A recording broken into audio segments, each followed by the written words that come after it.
This is Rio Pesino for the Reboot here inside the W Hotel in San Francisco, California for GDC 2008. And it was here where a press conference just ended announcing the formation of the PC Gaming Alliance. I spoke with President Randy Stude about what the PC Gaming Alliance is, why it's important, and what this means for the PC gaming industry. Well, it's a founding group of companies who have a vested interest in the personal computer as a platform, especially for gaming.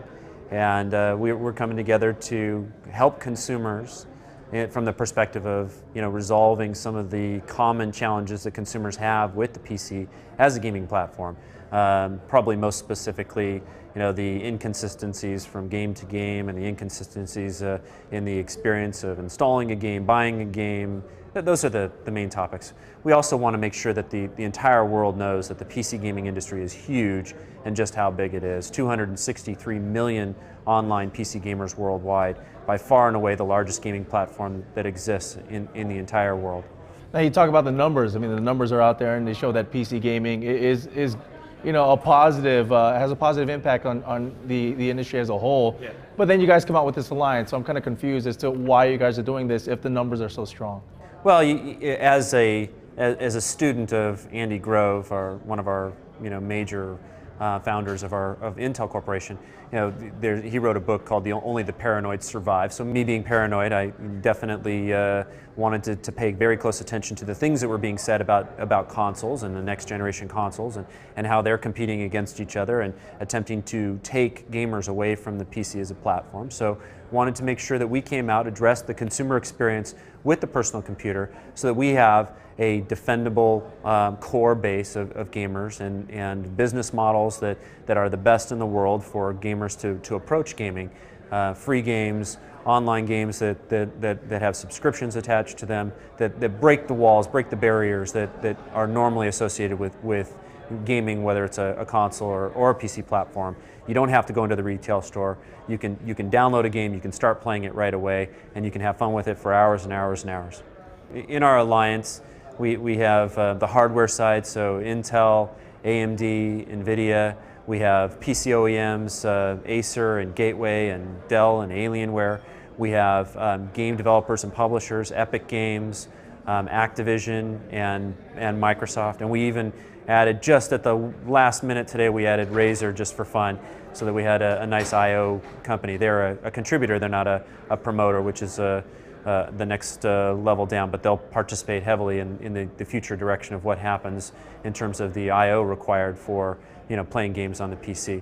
And that's what it is at the end of the day. We just want consumers to know that when they pick up a PC game at retail or they download a PC game and they commit to the purchase, that they're going to have a consistent experience. That's our goal. It's our hope as an alliance to help line up the industry so that game developers who are making games have an understanding of just how many gamers have certain types of computers, and that they know that the PCGA is saying, hey, if your game is a more casual game, here's kind of where the majority of that audience is. You should use this specification for your first minimum code path requirement for that game. And if you're targeting a higher end specification, here's where you should probably be targeting.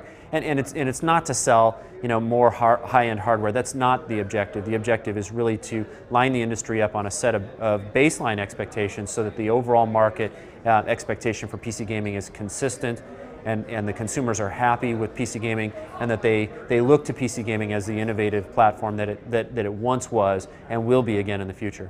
The PC has turned the corner into the 21st century and gone completely digital.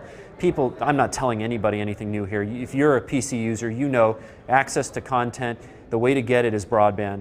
The way of the future is downloading content. And the PC has turned that corner, whether it's casual games or online games or demos or digital download games. The PC is leading the way in that, and the consoles are playing catch up to that business model.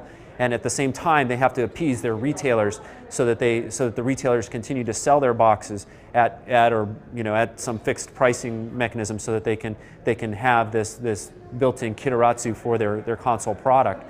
The PC doesn't have that problem. The PC is a free-flowing, open-ended architecture that can connect to broadband and download content, and that's what we want to talk about. We want to talk about how big that is. The PC's turned the corner. Online sales, online revenues for software are substantially larger than retail numbers, and we want to talk about that. We want to show that the PC is far from dead. It's actually growing year over year. It's 14% larger than it was last year, and that's getting lost in the news from those who report retail sales figures.